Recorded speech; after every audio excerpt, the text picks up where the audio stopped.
offlaner since a lot of them have already been banned out. So as far as heroes left in the pool, Centaur is there.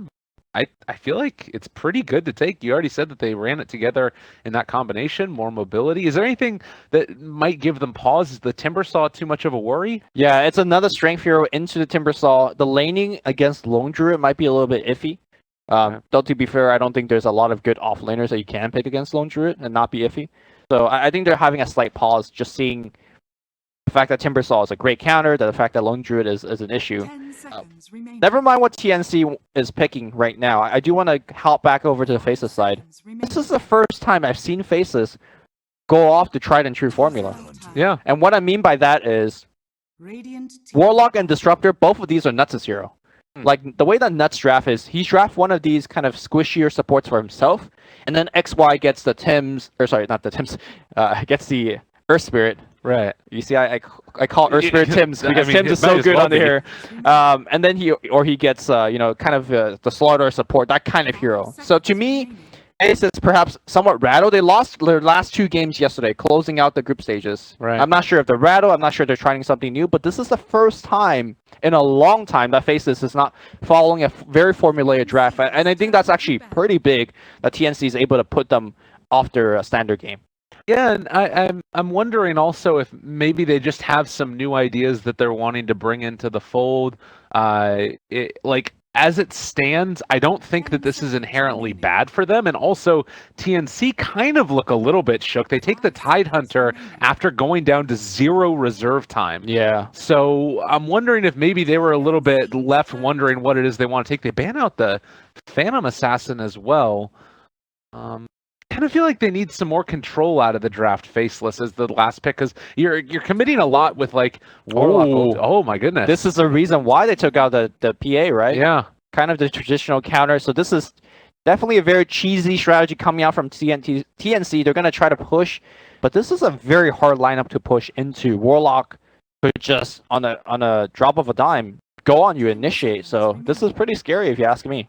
Yeah, particularly with a Glimpse too now. So if you do happen to take a fight, if ever there's a point where you have to back out for TNC, Glimpse is going to punish really quite hard. And also, like, if they need to come back and defend, Glimpse turns a 5-on-5 into a 4-on-5, as Faceless could be going for a counterplay or something along those lines. So I'm not sure if I love TNC's draft. It could end up working out. We'll see. And it is the carry revenge something you want?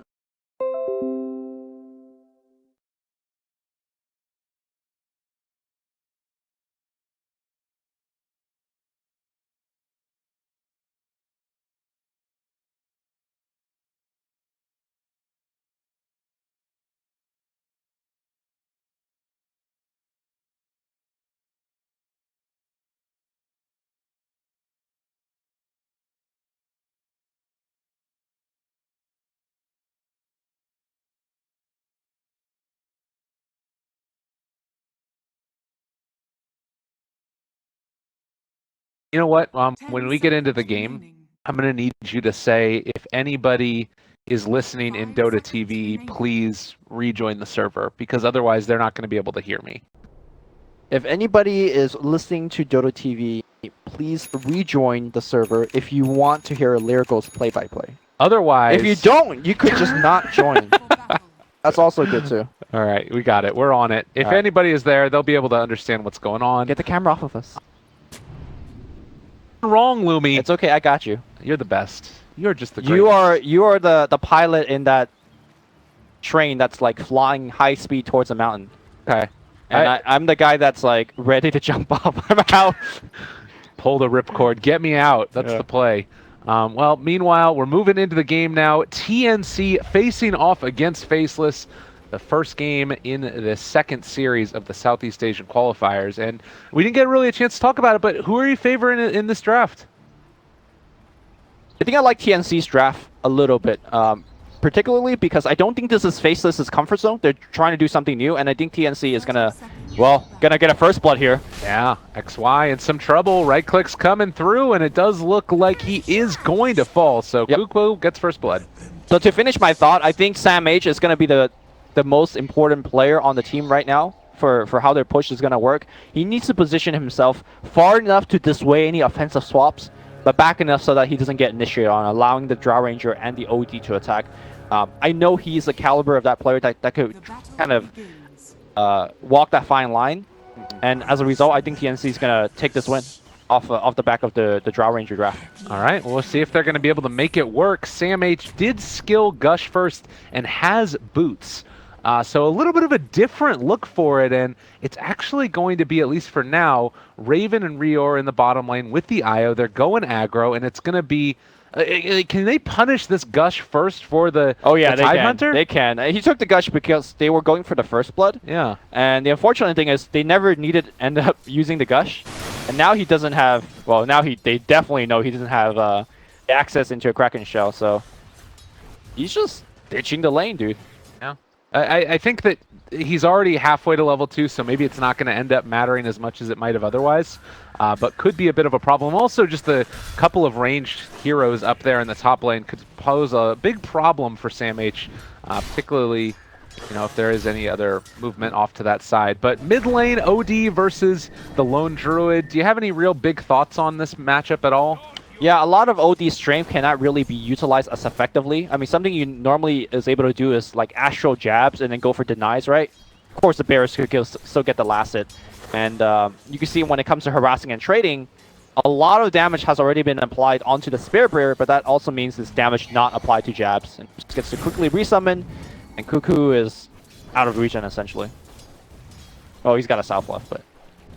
I mean, it's still going to be very frustrating having to deal with all of the creeps pushing in towards him and dealing a good bit of damage as well. Cuckoo, really lucky miss uphill. He's brought down very low, and we'll have to use that salve now, I'd imagine. Bottom lane, also some interesting laning setups. You do have Nuts, who's going to be helping out Ice Ice Ice. So 2 Ice Ice Ices tagged up in that bottom lane down there. And we'll see if they're going to be able to make much happen. It's against a tri-lane, so could pose some issues there as well. Fortunately, this is not one of the best killing tri-lanes ever in the game. So Io and Rubik, I'm expecting them to roam a little bit more than usual, more than what these heroes would like. And once Timbersaw gets to level 3, once he has access into 2 points into reactive armor, I just don't think it's possible for them to kill him anymore. So this TNC tri-lane, its effectiveness, it's going to be quite low in my opinion. And not really having access to that pole either, being blocked out now by the sentries after the first round of pulls came out. Be a little bit frustrating, as well as Cuckoo keeps on taking some harassment, although I kind of like that he's going for more in this essence, or I wouldn't have minded seeing a couple in the arcane orbs to try and burn through the bear quickly, but this should allow him to continue to spam out stuff fairly consistently as well. Yeah, this seems to be the build now. If you don't plan on maxing Astral Imprisonment for whatever reason, let's say you're up against the Ember and the Flame Guard blocks a lot of your magic damage, then instead of maxing the Astral, you max the Essence Aura, so you can spam that orb. And he's using that orb to actually push back Jabs a little bit. Jabs, you can see, is out of regen apart from one Fairy Fire. But like you're mentioning as well, every time he wants to get close, he's just taking a lot of bear pot shots. Yeah. So far, top lane, Vengeful Spirit having a great time, 19-3.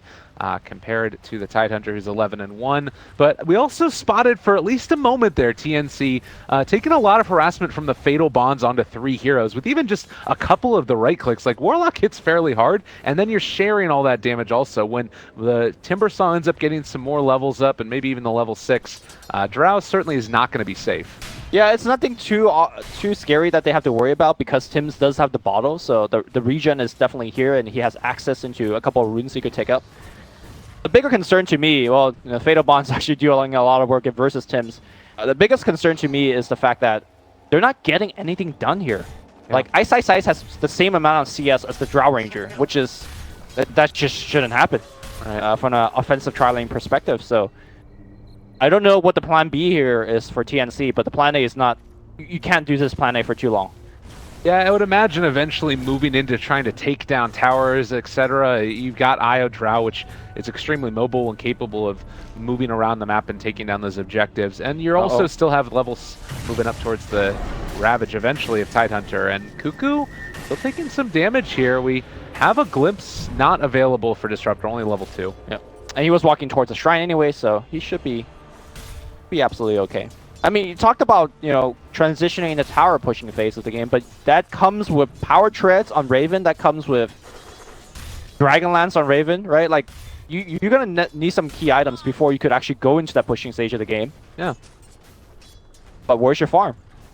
Just look at the CS differentials. Your Black is almost doubled up on CS over the Drow Ranger.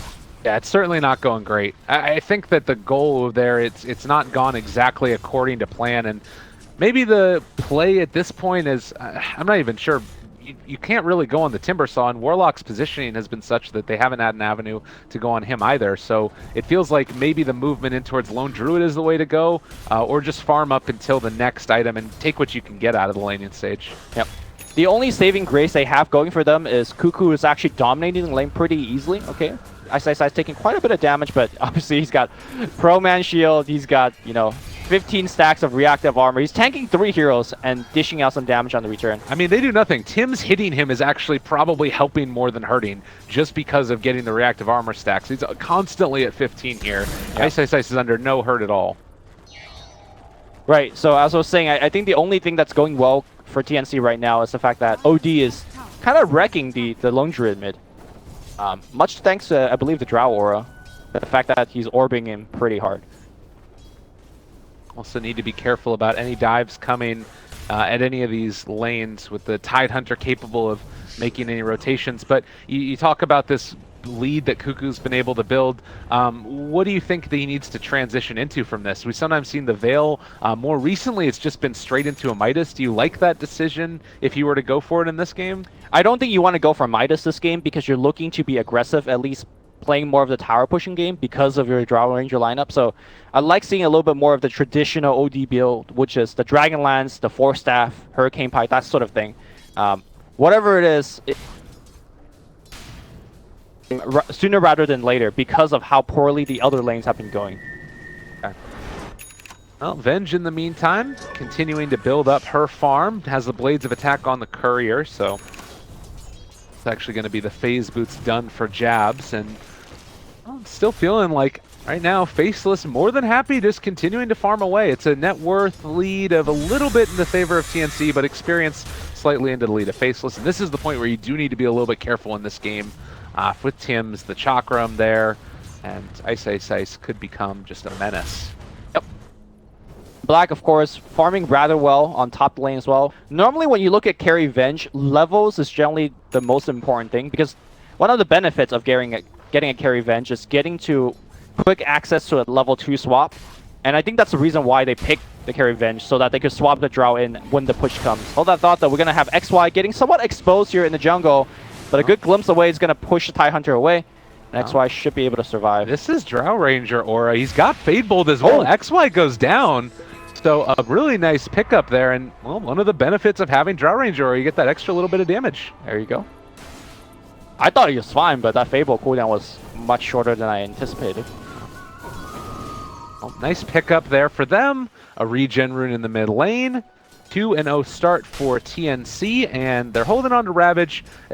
How we've seen kind of a fall off of Tidehunter nowadays. Do you still think the hero has value, or is it just too weird with the really long cooldown of Ravage? I think this is gonna sound weird, but the threat of the Ravage and the threat of him being able to stand in the front line and you can't initiate on him, that almost is stronger than the Ravage itself, if that makes sense. Oh yeah. But hold that thought, we're going to see a big fight. He's TPing in as well. They're trying to go in on this. XY needs to be careful. Sam8's trying to walk forward, and Ice is kind of left completely alone. Going to throw out the Chakram, not burning through all of the trees as of yet. Can he get out? Ravage committed, and he is going to end up falling. Cannot get out of that one. Yep. I mean, the reason that the Tidehunter is going to be strong in this particular lineup is he's going to stand in front with Guardian Greaves and Ravage. You want to jump on him? You really can't because he's so damn tanky. But if you can't run past him either because of the threat of the Ravage.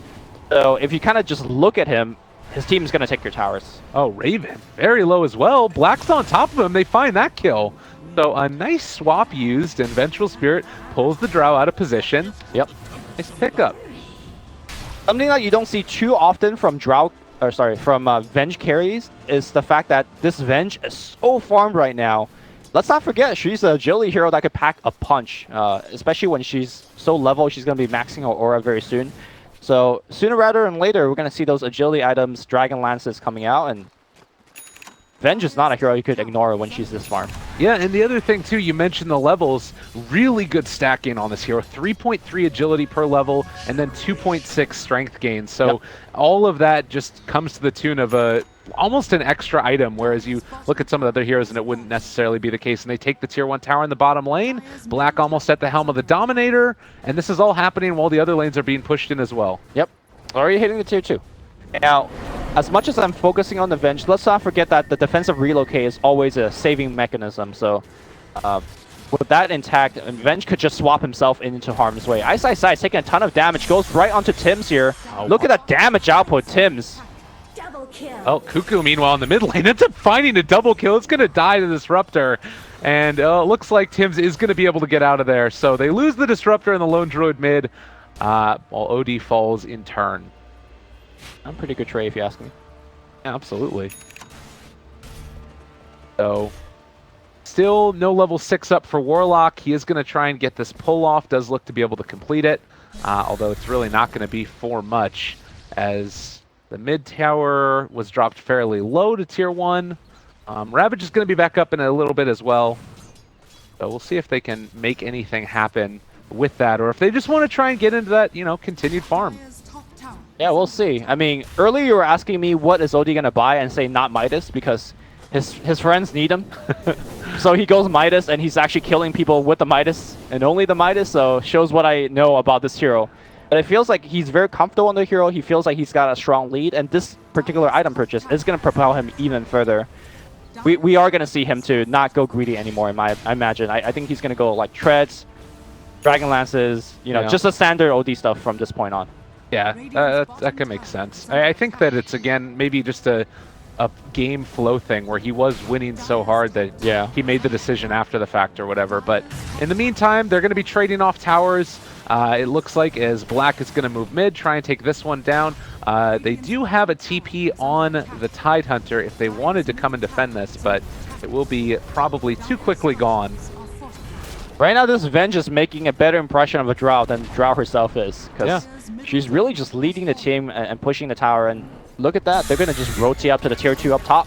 I mean, they're not stopping for anything. What are you going to do against this Timbersaw? He's got 4 reactive armors up, and he's going to end up having Chakram, Whirling Death, Points in Timber Chain. They've got Helm of the Dominator. They're going to TP the mid tower and smoke up. They're going to backstab this team. Let's see how quickly can the Radiant react. And the problem is, I think the tier 2 might be dead before they even get there. They scan on top of the path that will be coming. Yeah, and TNC is not going to get the element of surprise here. They also don't have Tidehunter mechanism yet. If they walk into a Ravage, it could definitely work, but they spot him out. Yeah, Rio is going to get glimpsed. Tide has to walk in there. Okay, going in for it now. The OD as well. They drop the Ravage, connects kind of onto 2 XY though. The follow-up, it's so much damage with the Fatal Bonds. They're all gonna die. Oh my god, there was a Radiant Dire team there a second ago, but no longer. And the swap back in, Samh gone. Faceless looking good. Yeah, the problem is no blink on the Tide, no mech on the Tide, and as soon as Reor got caught out, you have to make a split-second decision. Do we let our Rubik just die for free, or do we actually take a fight with Ravage? TNC chose the latter, and I think they got surprised by the damage output. It looks like Reor is going to get picked up again on the mid lane here. Rotation is coming in from Jabs from the back line. Reor has to run south, and he does, but I don't think he's going to outrun Jabs. He's completely surrounded. Look at the damage output of Faceless, and that's going to be on a killing spree. God, 462 movement speed, and he ran straight down from there and able to catch out the Rubik. Though from bad to worse, and Faceless, I mean, if you're TNC, I don't know what exactly you do at this point. There's kind of like shut down all map control. Yeah. I mean, normally you look at a team of the caliber like TNC, it's like, okay, you lose the laning stage, you're good enough to play through the rough next 10 minutes or so and then make a late game recovery. This lineup is really designed to do well in the lanes, right? Because they don't really have a lot of catch-up mechanism apart from taking a bunch of towers. So you look at the tower count. Faceless has 5 outer towers. TNC has, what, 3? Yeah. 2? This is just not the lopsided tower count that we're looking for. At least not in the direction that we were expecting just from the drafting phase. Well, and you mentioned that like maybe the Midas could have been a not the greatest pickup in the world. I don't think it would have changed the complexion of that fight, but it does sort of speak to some of the issues that they're kind of gearing up for the late game. But with the Drow Ranger, is that really the best thing to be doing? I don't know. It's a tough call one way or the other. I mean, if he had a Force Staff, maybe he wouldn't have died, right? Like, maybe he would have been able to Force Staff away. Exactly. But honestly, I don't think the outcome of the fight would have been changed. And, you know, moving forward, the Midas is definitely going to help in terms of getting his net worth to where it needs to be. But I'm looking at Cuckoo. He needs to finish the Hurricane Pike. He needs BKB and then plus one more item to dish the damage. And that's really, really far away. And maybe it's just also the choice to go for that fight there, right? The Tidehunter was 500 gold for Mechanism. Right. Like they could have just let Rior die. Yeah, or they could have let Rior die. They could have let the tower fall. Like they felt like they needed to get something done, certainly. Yeah. But it's a tough call in either case. And Faceless end up being able to convert. Maybe also some good decision making from them. They obviously just recently got the coach as well. Winter's over there in the Southeast Asia, helping them out through the drafts, and cool stuff all around as it looks like they are moving for the last tier 2 tower in the mid lane now. Winter's there. Winter's coaching. That's why Faceless lost the last 2 games of the day. Oh my god, the flames. I mean, the last qualifier, Faceless was perfect. Just gonna point that out. SCA got better, man. All right. Oh my goodness. Well, Rock is back up as well. Chaotic Offering, Fatal Bonds, all of that shenanigans. And now also, that last fight, Disruptor didn't have 6. So I'd be a little bit concerned now if you're TNC for even taking a fight with the Mechanism on Tide. Yeah, I don't think TNC is actually ready to defend this tower. I don't think he can to swap back in. He's going to Force Staff away, the immediate self-Astro. And Tim's looking for a defensive relocate, but he's already used it now. He's going to give a little bit of Ted of movement speed. Tidehunter's in there. He can't Ravage, but seems like so far so good. They're going to lose this tier 2, but they're not going to lose any heroes, and I think that's more important. Yeah, it's not a hold, but it's also not a complete and total disaster like the last fight was. All right, this one might be, though, if they end up going too far forward. Swap back in. There's the drop of the Rock. They're able to glimpse away the Tidehunter, so he's not in position for the Ravage. Now the chase. They missed that chains, though. TNC, they get away with just the Rubik Death this time, and I think that they can count their lucky stars. It's not more. Yeah, I just think that TNC feels a ton of pressure, and they're feeling very desperate in these plays. Like, for example, you lose that tier 2, nobody dies. Okay, I mean, it's not great for you, but I think they feel like they're in a desperate situation where they need to force anything. And I just don't think they could beat Faceless like this. It's tough, because it's also like, well, what do you do later on down the lines with this lone druid That's already true. getting farm? I mean, their lineup's not good for split pushing either, so you can't just farm your way back. It's tough. Game is hard. It's maybe what we need to be spamming in the chat wheel, but this might be the play now. Go in, try and find a quick pick, and if they could take down Jabs, well, I think he's just going to TP out of there. All right. Maybe it's the Tidehunter Blink Dagger. That could be another big item to change around their fortune in this game. I mean, high ground for TNC is still quite strong. I mean, Tidehunter on the high ground, you got a lot of long-range artillery to shoot people, but at the same time, if you're just saying, look, we're going to defend the high ground, you're conceding the rest of the map to Faceless. Faceless could just take an hour before they push the high ground. They could get Roche whenever they want. They could just farm up, you know, to 3-4 slots on their Venge, Lone Druid. So I think TNC is right in that they have to force something, but they got to just be super smart about it, because they cannot make any more mistakes. They have their backs against the wall at the moment. And you look at XY, for instance, he's gearing up a Midas as well. Oh, he knows, on the Disruptor. You've got Warlock sitting with almost over 1,000 gold in his bank as well, and could be eyeing a Midas himself. Like, they are in a great position. And I love the Vengeful Spirit going back for this Shadow Blade as well, because it gives you an opportunity to punish the split pushing that TNC are forced to go into now. Yeah. And Black likes to do this on a lot of the cores he plays. Of course, the Slark being the one that he is most famous for, but the Faceless Void, he loves to get Shadow Blade here. We see the Venge Shadow Blade. Just think about the heroes that he normally plays. It's very punishing to split pushers. Clinks comes to mind, so yeah, it might be a different skin, but very much the same play style of farming, but also keeping pressure on the enemy core so they can't farm as efficiently. Well, Tidehunter continuing to get his gold up. The Blink Dagger. Does he go for Guardians here? I feel like Blink is so good to hold high ground with, but Guardians is also mega value. You're talking about for Tidehunter. Well, he's got the Guardians gold right now if he wants it, so it makes me think of the Blink. And I agree with the Blink as well. I mean, there's not really big anything that he could debuff himself, right? The Static Storm Silence he cannot get rid of, Guardian Greaves or not, so I think the Greaves upgrade is not that important in this game. Okay. So Roshan on deck now for Faceless, and a DD rune right outside as well. Jab's going to pick that up, finish this off slightly more quickly. You do have the Force Staff on OD, almost towards the BKB as well. Yeah. There's pieces It's still not here. enough. It's still not enough. The problem is that there's so much DPS on the Druid as well as the Venge. Even if you BKB, you get swapped back in, you just get right click. You're deaf. So you need something else on top of this. Either Shivas for protection or Lincolns. Or maybe I'm just thinking this all together. I'm thinking of how he survives. Maybe Cuckoo is thinking how we could win.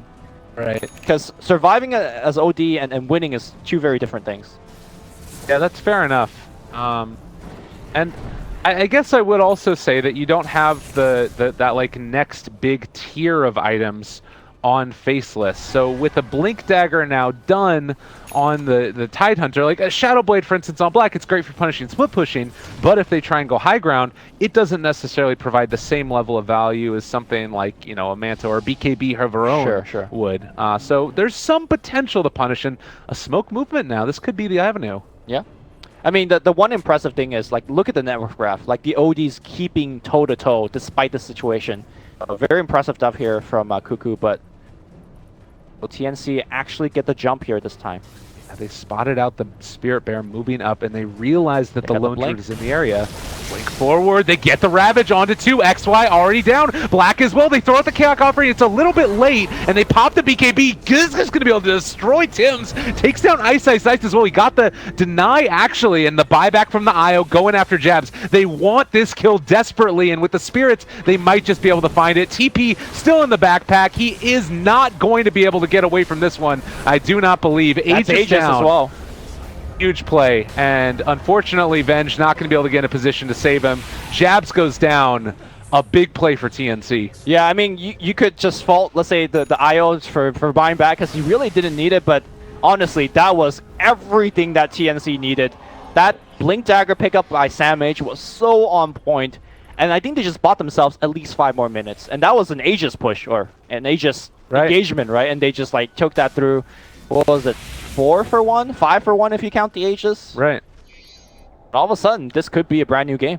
Yeah, just a little bit too cavalier with their movement. They get punished heavily, and Faceless, you know, you've got these Midases, you've got the late game set up and ready for, but TNC they push quick. I mean, do you think this is the right decision, though? The TNC doesn't have the Ravage. They might get the tier 1, but they might also pay very dearly for it. BKB cooling down very soon. He will have it right about now. Flips him back in. Static Storm, the swap as well. Cuckoo in trouble. Relocate is not going to be there. He's still trying to get the regen. Ends up being brought down before he can Astral himself. Ice all over Tim. Sam H as well. They're slowed down, and it does look like they're going to get the Savage Roar as well to break the TP of that Tidehunter. Rior barely able to escape, but you were right. That was not the fight they needed. I mean, that is some risky stuff. Again, TNC's treading a very fine line. They are very far behind. They know that. They won one fight. They just want to push for more. I get that, but they didn't have BKB on the OD. They didn't have Ravage. That's your 2 best teamfight capable spells, and that is a very risky mid push. And now all of a sudden, it's a Lone Druid in front of your tier 3. You know, with Heroes dead for 10 more seconds. This is not looking good for TNC. Thankfully, they have Glyph. There's a chance that they can hold on to these barracks as OD comes back up, but it looks like they're just going to try and pressure this one. Ravage is back off cooldown in 10 seconds, so Rax is dead, though. Maybe they can punish on the way out. What? Oh, they end up going in. Iowa's gone. Yeah, I mean, they relocated in, and then... Oh, no. Oh, man. You can see the idea there, but execution a little bit wanting. Yep. Well, whatever glimmer of hope that TNC fans had there is quickly dashed away, as they didn't even take the mid-tier 1, right? Yeah, mid-tier 1 still stands, and they've lost melee racks. Now, I don't think TNC is going to GG out here. I still think there is game left to be played, especially if Tidehunter could get the jump like they did last time. Last time they were able to kill the Disruptor super fast. I think the ultimate target they could be going for is Warlock. If you could kill Warlock before the ult comes out, they probably win that fight even cleaner than they did. Right. So I don't want to count TNC out just yet, but I hope that they... I don't know. I'm always very risk averse, and I wish TNC could be a little bit more risk averse. Yeah, and I think that the big thing for TNC is that it doesn't get easier at this point. So you kind of are forced into making something happen with this Ravage, pushing the tempo, and it is still an opportunity. Like, you've got the double Midases on these heroes, which means they don't have those utility items yet to keep their cores alive. They just need to find Faceless out of position, and maybe after that last fight, Faceless are going to be more careful about their positioning. So TNC's just grouping up in front of the tier 2. They're almost playing as if Glimpse is not a thing, right? They're just not respecting it. Yeah. Alright, they'll back out. Can't get glimpsed if you don't have vision. So they will get out of there. And would have been a pretty close one. XY going to check where the IO just was. But it sort of shows that this lineup, you look at a Drow Ranger, a heck of a lot of agi, ability to push the towers quickly. If they can win a fight, they can sometimes convert it off of objectives, but it sort of harkens back to what we're talking about in the draft, that Tidehunter's Ravage, you're not going to be able to take objectives as easily after the fact. Particularly with like the minus respawn times that you've got on Lone Druid eventually, it doesn't get easier there either. I think, like, just you kind of roll back the game for 5 minutes where they won the big fight and then they decided to push mid.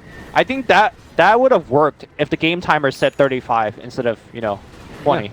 Because of the respawn time was so low at that point. So I think TNC ultimately has the right idea. It's just that it was so unfortunate that everyone just came back so quickly. Cuckoo, in a little bit of trouble up top here. Yeah, he does have the IO nearby. Yeah.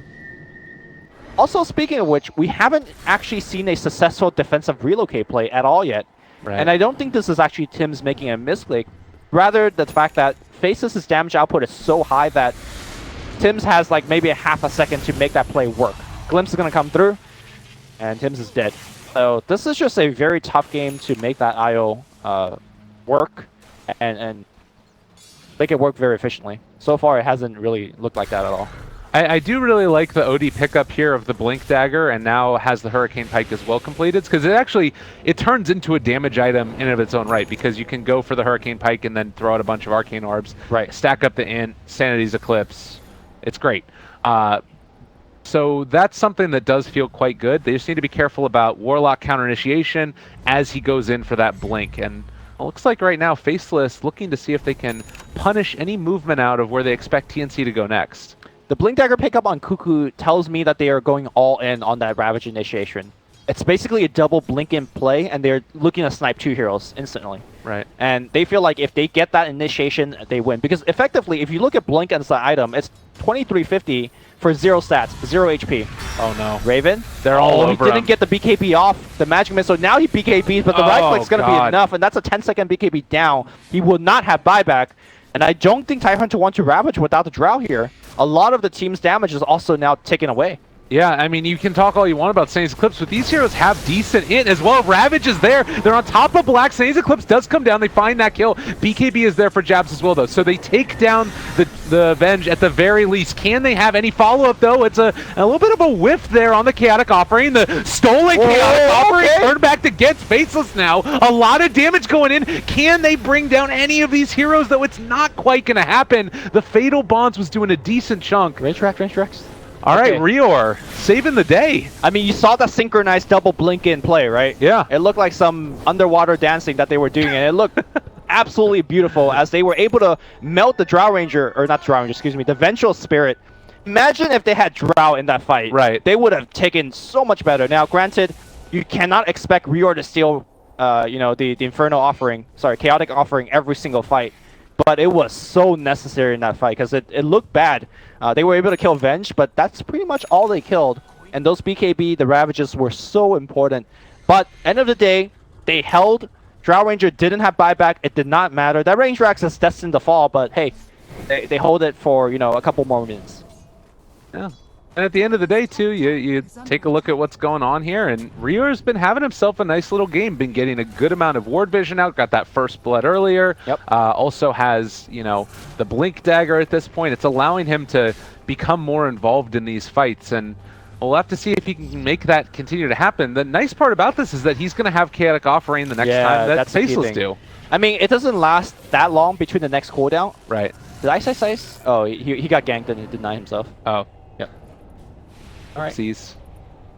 I do want to point out that Rior is going for an Aether Lens, which is generally not an item you see too often on Rubik anymore, because most rich Rubiks just, you know, opt for the Aghanims instead. But in this particular game, I think he understands that he doesn't have enough time to save for the Aghanim, and he wants an item that can help his spell steal now, which the Aether Lens is a very kind of relatively cheap item, considering that you don't have to buy that energy booster again. And it's so important to get that extra range to get off the steal against either Static Storm or a swap or a another rock from Warlock. So he's got a lot of selection of ultimates that he can steal, which makes the Aether Lens purchase much more effective this game compared to the other Rubik games. Yeah, and it's also this thing now, like we're looking at TNC, and the ways that they have to win a fight are very limited. You have to hit a huge Ravage for Sam H, and for Faceless, he's been hitting them though. That's the thing, is that he has been hitting them, but how much longer can that happen before? Do you doubt Sam H? I doubt anybody being able to get constant Ravages like that onto 4 or 5 men. I do not doubt Sam H. Okay. He's gonna hit it. All right, we'll see. But I agree with you. He needs to hit it, or else they just lose. Or else they lose the game. That's the problem. Is that it's quite hard. But isn't that exciting to watch? Like, you know totally how hard it is for TNC, but they're doing it every single time. I mean, exciting doesn't always win you the game either, though. I mean, it wins my heart. Okay, fair enough. Let's see if TNC could hold this Roche. This is going to be the next big objective. I mean, if they, like, look at how the last team fight progressed, right? They all jumped on the Venge, they kill Venge. Imagine if she had an Aegis. That gameplay, that plan is no longer an option. So it's so important for TNC not to give this Roche away. And, well, we talk about hitting big Ravages. Roche Pit certainly a way to make that happen. Is he going to jump in for this? He pops it right away, but they aren't quite there in time. The Inferno dropped as well. On top of him, counter Inferno. The Chaotic Offering jabs almost goes down, but he's going to be able to live on nothing. Sam H in trouble now as well. Io and Warlock already dead, but can they find any more? Odie in the midst of all of this has not really done a whole lot of anything. He might be able to bring down Ice here, but no. He's going to be held inside that Astral Imprisonment. There's just too much damage coming out, and he is going to fall. Now also in some more trouble is, well, Ice down, okay. Rior is dead. They end up making it work. Roche is alive. I think the Drow Ranger should be able to clean down, especially with Inferno taking down. It didn't look like the OD was doing a lot of work, but he was able to take down both Warlock and Disruptor in the Chaos. What happened there was he was unable to take down the Venge because went away from Sentry range. And because Io died, there was no detection. Io had a dust on him. He wasn't able to pop it before he got popped himself. Oh. Ooh, great pick by Black here. Oh, Roche, looking for more. Roche is dropping low here. Black, okay. Trying to get it, Gust. Sam H needs to run away. Yeah, Raven can't fight this. Look at the damage output here. They glimpse Raven back in. Raven. Oh my God. He's got BKB. He's got BKB. He needs to BKB TP, but he can't because there's a swap. How does Raven make it out of here? He's gone. I'm pretty sure, unless he can find a kill. Swap. Inside the side. That's a long side. Oh, nicely done. Yeah. Okay. Fair enough. So, I mean, whoa, Tim's? Ice is just in enemy territory, as he always is. Yeah. Okay, so they lost the Aegis. It seems like that's pretty bad, but I think it's more important they denied it to Faceless. Right. The game is still long ways away from TNC winning, but a dream could live on here from after that team fight. Well, what a combination. It ends up working out, and I think that, again, like, it's sort of playing on easy mode slightly for TNC at this point, because they had Warlock ulti in that last fight to start it. Yeah, they don't have it anymore. Right, so again, it looks quite good for TNC, relatively speaking. It still ended up pretty close to even though they won the engagement. I'm still wondering if Faceless are going to be able to turn that corner over the next couple minutes. I think they already have. I mean, look at the item that XY just picked up. You talked about the Midas earlier on. It's Axe, 34 minutes in for a support Disruptor, who has, by the way, a gem as well. Yeah. I mean, all of these BKB has been extremely critical. Also, look at the way that these team fights have been happening, right? The relocate brings the OD in. That Static Storm on top of the relocate, the BKB has to be pre-casted before he even enters the fight.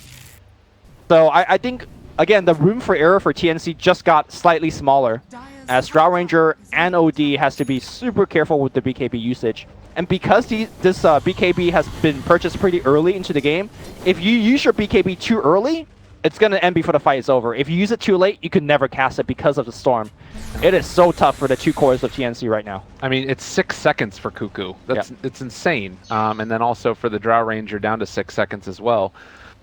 So quite a tough one, and there's probably going to be moments, depending upon how the game's going, where you're going to need to like BKB to get away from Glimpse too, and then that gives them an avenue to take a fight. Ravage is back up off cooldown now. They are going to be able to kill off the Spirit Bear and maybe take a little bit more. Do Faceless decide to go in? Faceless always wants to go in. They won't end up doing it this time around. Still backing out. This to me feels like one of those death pushes though, and with the Warlock ulti off cooldown, they're in a good position to keep the pressure on if they want to. I mean, if you look at the other side of the map, Faceless still has 4 outer towers, right? So Faceless have to fail like 3 death pushes. Oh, they broke the smoke and then Ice blinks away. So Raven is invis here. They have that gem as you were talking about. Can they kill him? I would have no vision of him. Yeah, they don't. That's too bad. That was a smoke as well. SamH is still over here in the trees, but it doesn't look like right now Faceless are looking to push. And just going to get the D ward across the map here. All of those outer towers down. Shrines taken as well. TNC held inside their own base, getting less gold. They're going to need to make a move at some point, most likely, or possibly even just have to wait it out until the next Roche fight. I mean, waiting doesn't benefit you, right? You talked about you are getting less gold. There's double Midases running from the support of Faceless, and these are supports that could still scale amazingly. I mean, Warlock's not even close to getting his Aghanims yet. In fact, he's actually going for Blink, just to make sure that he is never going to be initiated upon. Yeah. He's going to stay like 2 screen away from his team and just blink into ult. I wouldn't be surprised to see Disruptor go that after Ghost Scepter too. We might even get to that point depending upon how these next couple of fights go. Oh yeah, if Faceless ever wins a fight, the game is over. So TNC has to be perfect for the rest of the game. Aghanim Scepter is going to be the pick for Ice.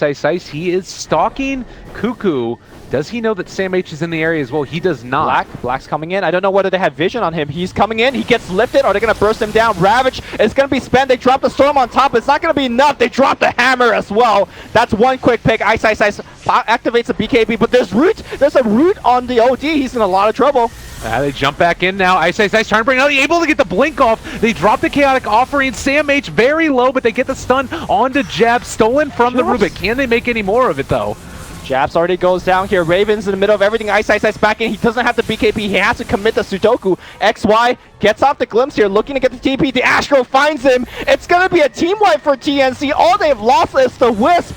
They have to be perfect. They are perfect. Every time we end up saying that Faceless are going to be able to take these fights, but somehow, someway, and it's honestly off the back of Rior. He has been playing out of his mind this game. Did he get any big steals that last fight? Honestly, even just like the Magic Missile, the lift to start it onto Black, being able to steal Chakram after the fact. This ward, by the way, this ward saw Black going invis. They had a sentry down and they punished him super hard. Yeah, it's the support play right now from TNC is immaculate. I mean, everybody is. Yeah. You don't win a game like this, or you don't stay in a game like this without everyone doing well. I mean, Tim's is not at his usual top peak, but honestly, this is a tough IO game, man. Yeah. No, it is. I think that, and he's doing enough by virtue of just like being there, and they focus him down. Granted, it doesn't take much, but that little bit of hits, right, exactly. That little bit of pressure is, you know, a couple of things that aren't moving towards Cuckoo or whatever. Sure. One more thing. Apart from the tier 1 they got, the tier 2 they got from top, they also recover a gem or taken a gem away from Faceless. So all of these things are adding up very, very quickly here. If we look at the net worth graph, it used to be a 20k net worth lead from Faceless, and now down to 10k. Is still a big lead. Yeah. Well, experience too now. Yeah. It's down to almost even at this point. And you look at these items, Octarine Core for the OD. Huh. So he life steals off of the extra damage from Arcane Orb, if I'm not mistaken. Yes. So it's kind of a neat little way to keep him survivable as we're going Reor to miss a kill there onto Reor. Did he get the gem back? Yeah, they got the gem back. That hurts. It does. Caster's Curse. We're talking about how great he was playing, and well, Sam H is going to TP back home. So what do you get at this point? What's the other big things that they're going to need? You've got Mjolnir on the Raven for the Drow. I'm guessing he's going back for Aghanims next? Sure. Let's get that AoE going, get that damage. And in terms of Cuckoo, I'm expecting something like a Hex, although if you look at his inventory slot, he's done. So maybe just a Moon Shard. It could be. It's a very interesting choice as your last item for Octarine for OD. Let's not forget that his ultimate does have a long cooldown as well, so that brings it into a more reasonable number. It's not an item I personally see too much.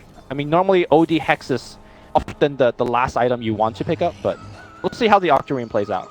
Yeah, and you've got more mobility here on the Rubik as well, picking up that Force Staff. They get the Ags onto Timbersaw, and it's worth noting that this is still, in a lot of ways, I think, Faceless looking good. It's certainly not to the level that it was before, but I think with the Rax advantage and everything else, they're still in the lead, but it's becoming more and more tenuous. It is, and normally in this stage of the game, like, compared to other C teams, Faceless is the more experienced late game lineup. That's generally how they win a lot of their late games. They might be down, 5,000-6,000 gold in the first 15 minutes, but then they just make better decisions. They outplay you in the late game, but it feels like they're getting their own medicine from TNC. Yeah. TNC has been the one that's initiating the fights properly. They've been getting excellent items, and honestly, Faceless is somewhat getting outplayed, if I have to say. And in spite of the gem, actually, right now, you look at Faceless, and the only vision they have is by virtue of this one ward that was just placed. And I guess they got another one down over to the side here. So a couple of them recently down there. TNC are now going to start to be hemmed in a little bit more. They got one D ward up on the high ground here by the Rubik, and now they've been able to place down one ward as well over on this side of the map. But vision, it's been paramount in this game, going to continue to be, and it's kind of meant that IO has not been able to get those relocate ganks that we might have wanted. Yep. So we are hitting some level 25s. Let's check out the one from Timbersaw, plus 20 strength. Huh. Just to tank up. I mean, his goal is to survive as long as possible to output damage, which in between his BKB, Shivas, Aghanims, 20 extra strength. Sitting at casual 3,000 health.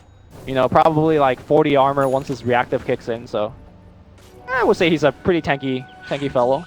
Ooh, and Black, a really good pickup here as well. Butterfly. So there's no MKB on the OD yet. That might need to be his next item. I don't think he wants to get an MKB. Right. And again, notice how all of these team fights begin. They begin by lifting up or ravaging him straight up and trying to burst the Venge down.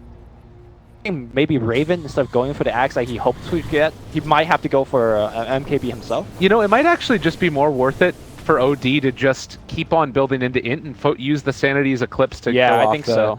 Well, the thing is, he needs to build in through his hits as well, right? If he's missing hits, then and his Zoe is also not going to hurt us much. It's why the item is just so good against OD to begin with. Like, why the Butterfly is a great pick.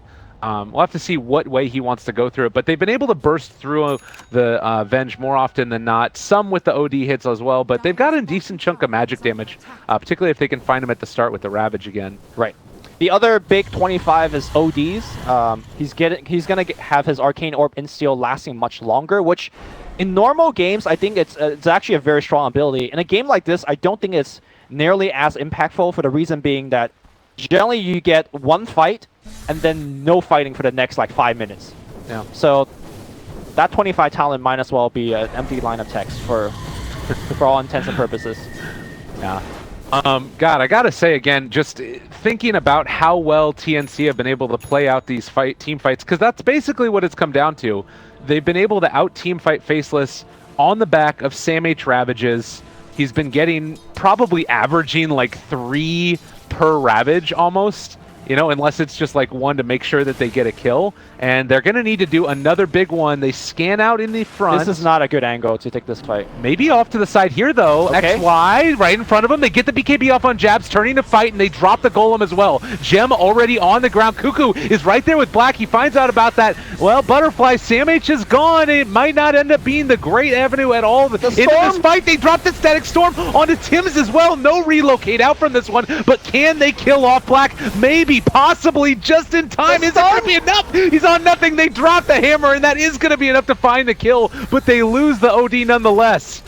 And Rior as well, soon to be cleaned up.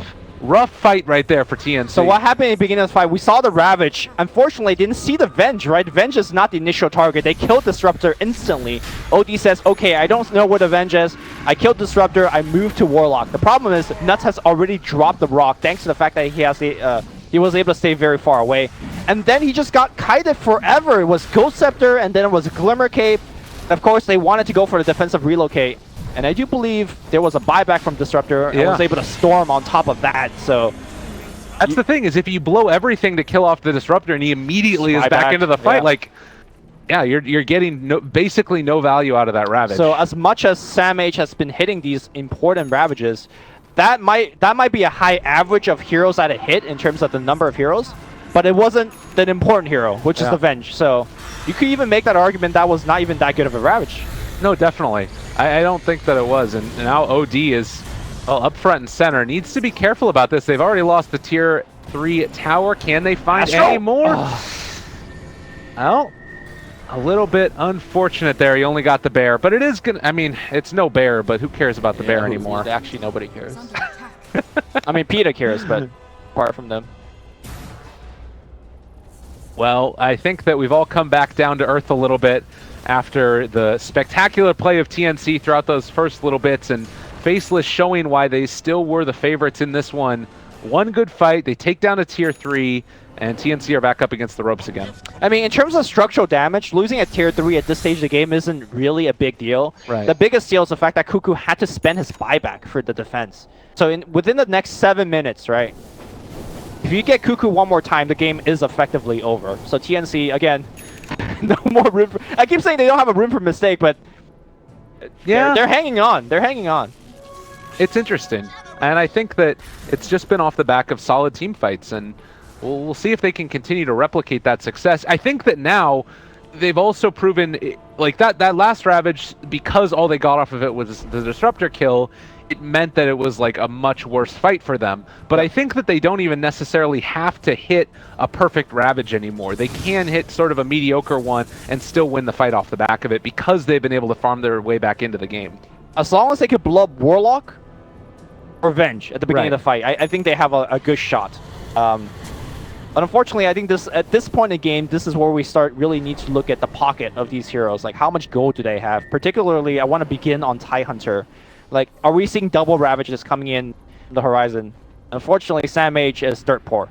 Right? Like, let's say if Sam H is a recipe away from Refresher, I'm like, okay, TNC has a shot, right? Like, they are going to double Ravage in these team fights. They are going to be able to extend well into late game. But look at the item he's purchasing. It's just a different tier. Yeah.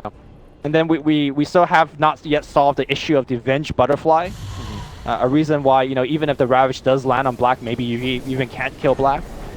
So it's just a lot of stuff that TNC needs to be doing, and I just don't think they have the time or money to do it. I think they do need to go MKB in some ways on Cuckoo. It's tough because even if she gets the BKB off, like, you're still not going to be able to kill it then, but you have a chance to burst her before she gets BKB at that point. Right. And also, worth noting, the double Shivas, it makes sense considering there's a ton of right-click damage, but there's a little bit of value lost there potentially as well. I mean, the armor is nice. Yeah, definitely. Yeah. We'll have to see how this goes. And Cheese on Venge at this point, Aegis on Lone Druid. Knock it a whole hell of a lot easier. They're still somewhat tenuous walking up this high ground, though. I think they want to start things off with a swap on Cuckoo. Oh. So they are not going to end up chasing any further for that one. And in the meantime, we got Ice down in this bottom lane, pushing it out. Yep. Generally, for these slow sieges like this, it's very good for OD because OD could build int by just randomly hitting heroes. Unfortunately, he's been using his kind of blink Hurricane Pike combo not on heroes, on the bear. So, oh, you know what though? That's part of what this is about, I think, with the Octarine core. oh, he gets swapped in. A lot of damage coming in. Can they save him in time? No! No! They don't end up getting it. Rior is going to drop. OD ends up getting the Astral for himself for the moment, but I'm not sure if he's going to be able to lift this. He blinks good away. Blink out. That was really close. Had to use BKB, and now Raven, the Ravage is going to come up, but without the hammer on the backline here, Raxus have already gone down. Japs does not care. He goes straight on the TIE Hunter. TIE Hunter's gone. The range Rax is the only Rax surviving. XY recovers the gem. He's going to pay for it with his life, I think. Glimmer Cape, not going to be enough to actually save him. And I mean, the base still stands. Double gem now hits the deck. Sai is going to get baited by it. Maybe. He's throwing out those chakrams now.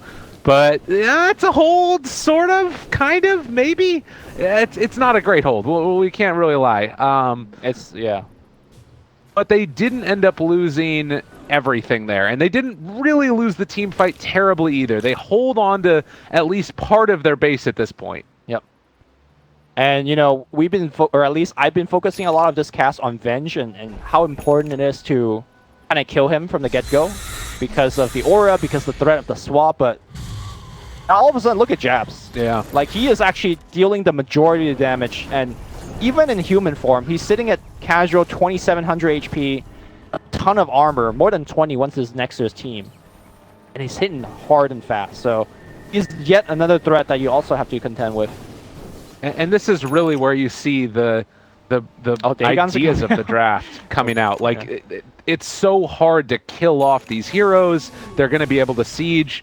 We kind of knew from the get-go that with this lineup, TNC were going to be on a bit of a timer, and they were able to hold very admirably and pull the game back into contention.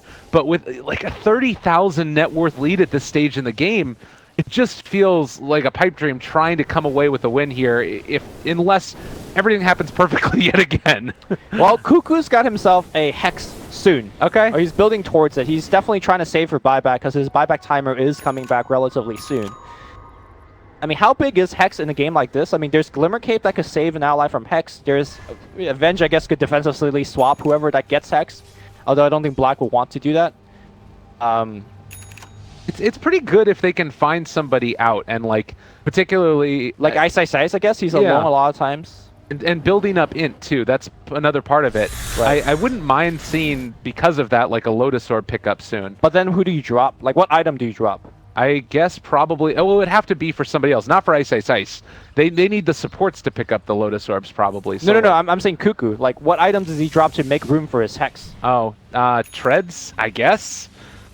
Yeah, it's tough, right? Like, that's probably the best bet, I think. Yeah. And he has the mobility with like the Blink and Hurricane Pike at least. That probably has to be the option though.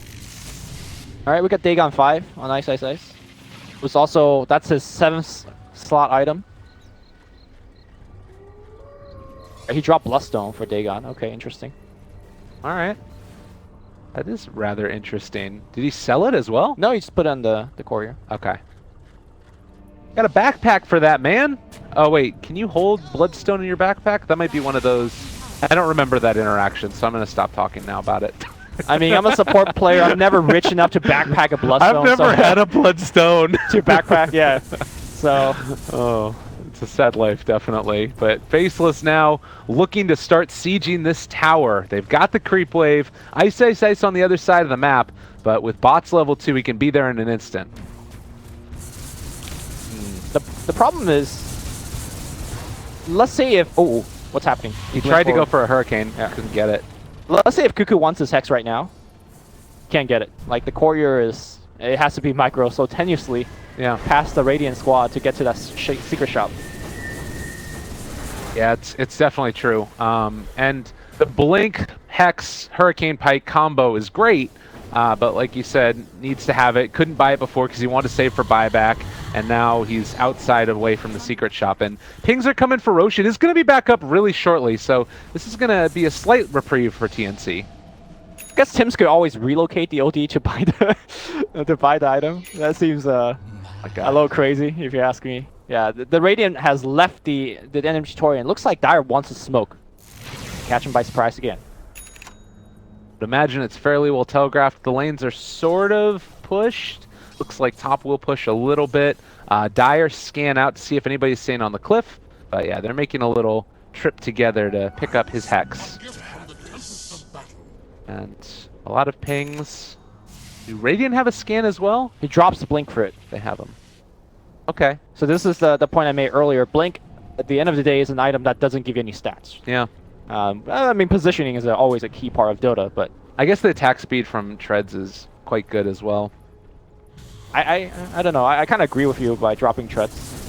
I think the blink's actually quite vital. Maybe he does it before the fight, or like for the high ground hold or something. Like the whole blink hurricane pike stuff has been actually like super effective so far. All right. This is game 1, guys. I know, what the hell? This game is awesome. This is the thing, too, that I've been loving about these qualifiers. Southeast Asia has been so close over and over and over and over again. And in the playoffs, we're seeing the same thing. Game 2 of the last series, a little bit of an aberration from that, but there's just a lot of great Dota being played in Southeast Asia right now, and warms my little heart. Oh, mid lane. You want to swap him? Swap in. There's the static storm as well. Cuckoo, what you gonna do? Relocate. All right, they got the relocate out. And gonna be fine for the moment. He pops the BKB. It's 5 seconds. He has to actually disengage right now. That BKB is gonna be over. Cuckoo isolated. Oh, Sam H. Ravage catches, but the chaotic offering as well gonna be able to catch onto 3. Is it enough though? There's only fatal bonds on 2, and Cuckoo's gone. He has buyback. Does he use it here? Maybe not right now, but he had to use it when... Okay, maybe use it now here. Venge pops a cheese. He's going to be fine. Buyback from OD has been used. Where's the end of the fight here? Look at Jabs. He's just constantly throwing out them little axes. They don't have the answer. Raven is going to get ran down by the Golem as well, and Cuckoo gets hit by the Scott. He's slowed up as well. They're on top of 1. They're going to bring down 2. Triple kill for Jabs. And now...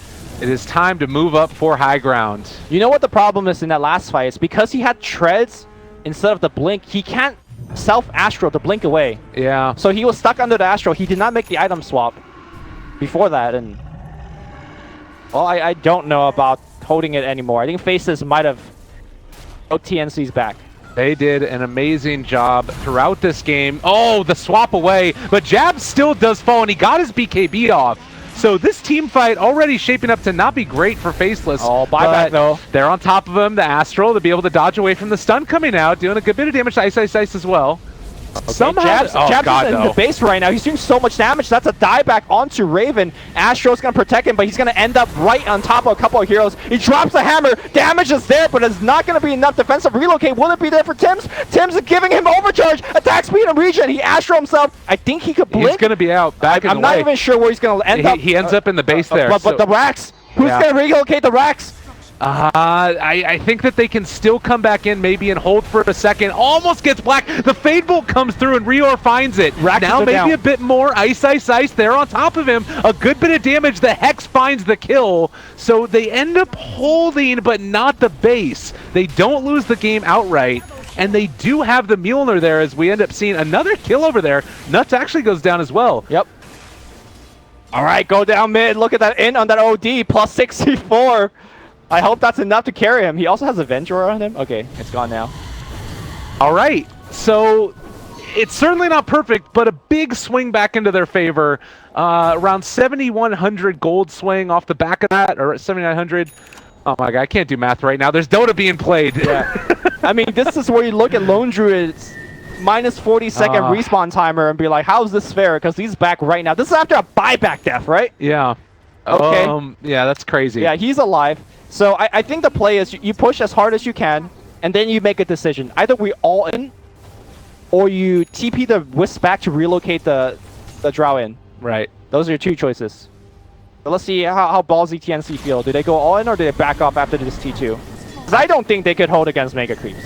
I mean, it's so hard because it's Drow that can push waves quickly, but all the other heroes are really limited, and actually a refresher for Cuckoo now. Oh, Cuckoo needs to BKB. Yeah, they have the Aghanim Scepter ulti with Disruptor. That was a...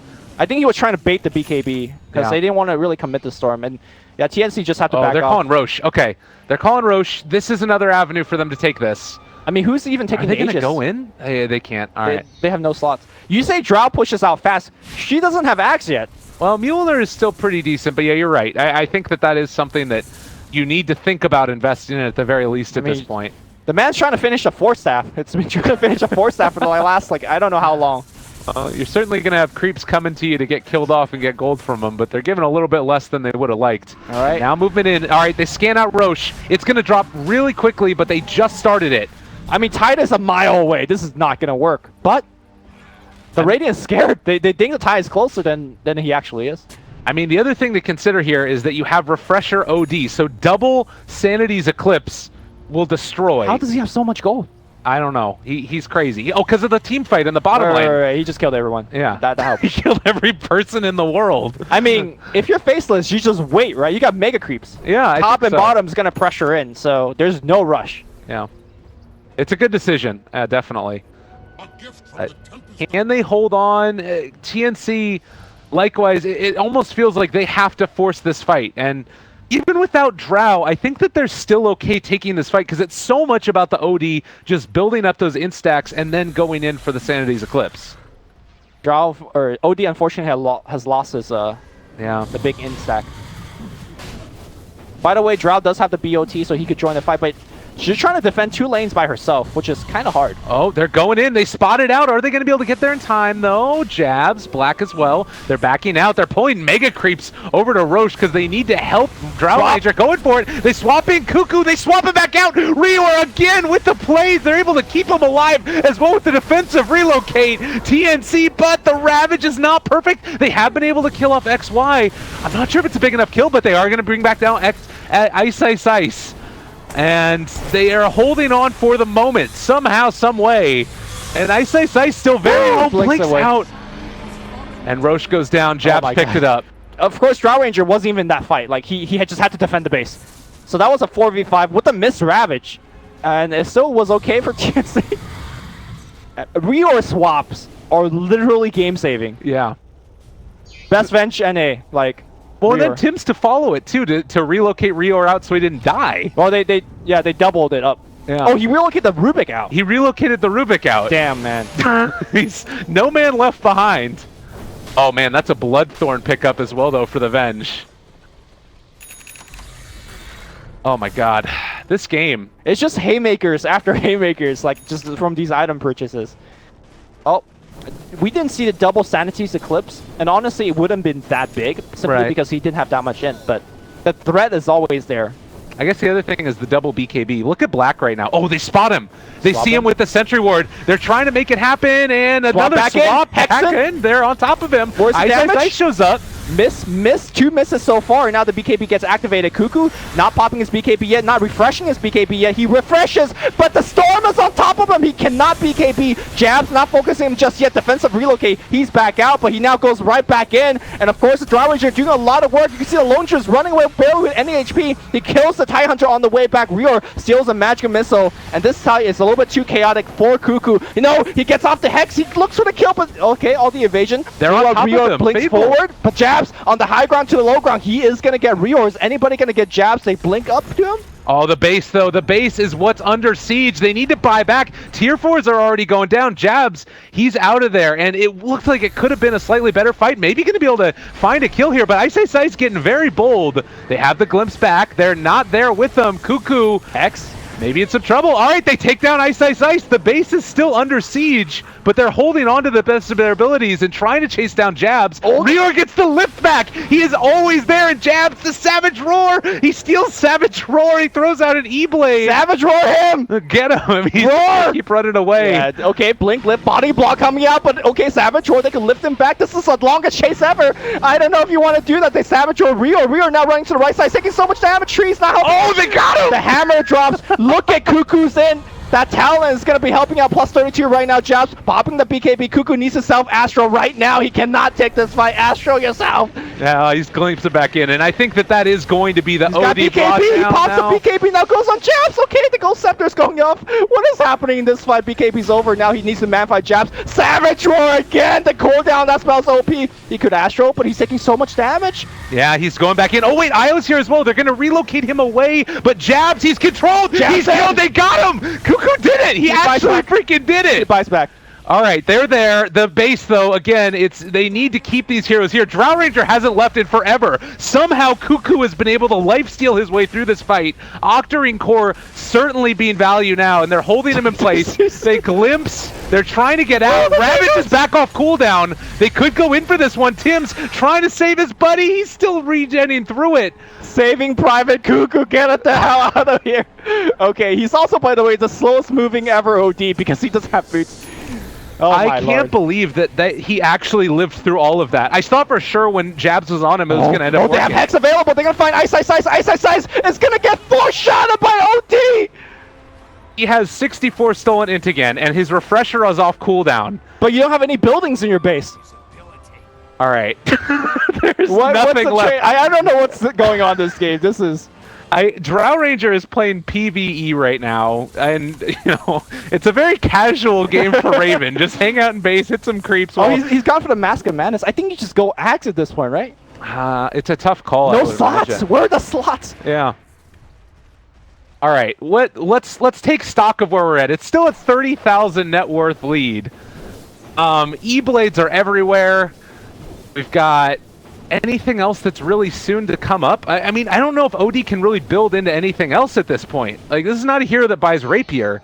He's got 7,000, almost 8,000 gold, but what do you even get? Moonshard? Does he have that yet? No, not yet. Moonshard would sound decent. Yeah. So I probably get that. And then that's it, right? Faceless have got to just be thinking to themselves, what else do we need to do in this game to win? Oh, that's a very dangerous mentality to have. I think that's a very defeatist attitude. Yeah, Faceless is like, we're going to win this game, no prob. Okay, all right. Little thorn at the side named Cuckoo, but we got him. We're looking for a swap again. Black? Yeah, this is how it all started before. He's waiting for his team to come by. And last time, of course, they were caught up. Oh, bad location swap. Cuckoo? On top of him. Okay, they BKB. got the BKB off Black. This is not where you want to be, and well, maybe now they're able to kill him off. They take down Black, but he is still caught. Can they keep him alive? Double Static Storm down. He does certainly have buyback. Now trying to run away. Oh, he buys back right now. I'm not sure exactly where he's TPing to. And Raven as well on the right side, taking a lot of trouble. And XXY is going to be going down. Ravage on the backside. They find Jabs. Look at the arrows going in Jabs, but he forced up to the high ground. Tim's going to be going down. Mr. OD, where are you? He joins the fight. Astro, his teammates. And are those BKB golems? What's going on in this game? They have BKB golems. That actually is a huge problem now. Level 25s. It is the answer that they needed. And granted, that does also mean that right now you don't have golems to push the base yet. But from every point here on out, Faceless's fight is going to become even stronger. I mean, Drow Ranger could deal with BKB golems pretty nicely. Everybody has 25 except for Io. Yeah. Io might actually get 25 in this game. Feels bad. I think he takes a -50 respawn time, dude. Yeah, definitely. For sure. Actually, let's actually look at some of the 25s, right? Because we rarely get a situation like this. Forced Thunderstrike hits, Insteel. Cooldown reduction for Rubik, that's great. Yeah, and that's about the long and the short of it. Agility and 20% cooldown for Tidehunter as well. You know, for the Rubik one, is CDR that important? I'm thinking, I've never really seen the +400 telekinesis land distance. It's pretty nifty. It's like a mini hook, right? That you could target? Well, but the only problem is that you still have to get within range to get the initial lift. But yeah, I mean, you got Blink Force Aether, right? Like, you got range. Yeah, that's true. I don't know. I mean, I trust Rior. If he wants to go CDR. I mean, it helps because he's going to be stealing a lot of fight abilities in these fights as well. Sure. But yeah, I don't know. It's nuts. And it also is all of his items. That's the other big thing. Like, so Blink, Force, Ghost Scepter even. Ghost Scepter is great. Actually, that, you sold me on that one. All right. 25 marksmanship, agility, cool. Neither team wants to go anywhere. We're 67 minutes into this game, and buyback status, perhaps the most important thing to keep an eye in mind as well. Nobody on the Dire has it, except for Tidehunter. So I should, put my foot in my mouth there. I mean, if he doesn't have Ravage, I'm not sure how important his buyback is. But true enough.